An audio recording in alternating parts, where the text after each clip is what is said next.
আম্মাবাদ উপস্থিত ওলামা হযরত বৃন্দ, আল্লাহ তাবারক তাআলার দরবারে শুকরিয়া আদায় করি, যিনি অপার করুণা করে আমাদেরকে একত্রিত করেছেন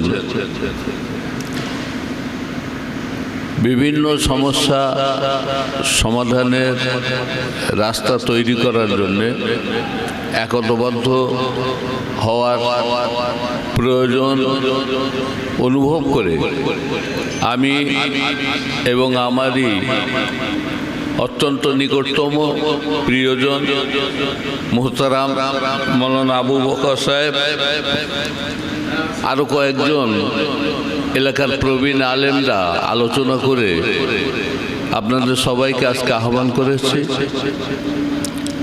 একতাবদ্ধ হয়ে যাতে আমরা সমাজের সমস্ত কাজ করতে পারি এবং সিলসিলায়ে ফুরফুরা শরীফের মতাদর্শ যাতে আমরা মেনে চলতে পারি, সেই উদ্দেশ্য নিয়েই আপনাদেরকে আহ্বান করা হয়েছে।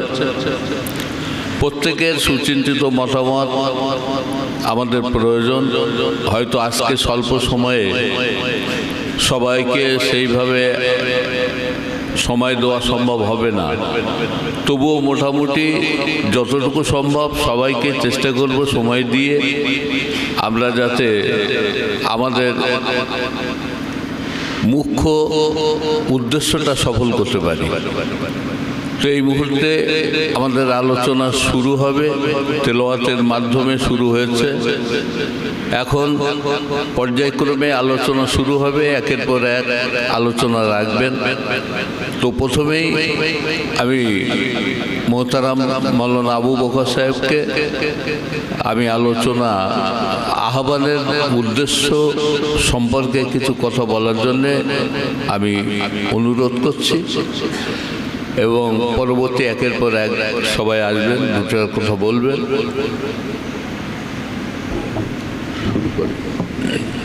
দাঁড়িয়ে বলবেন না বসে?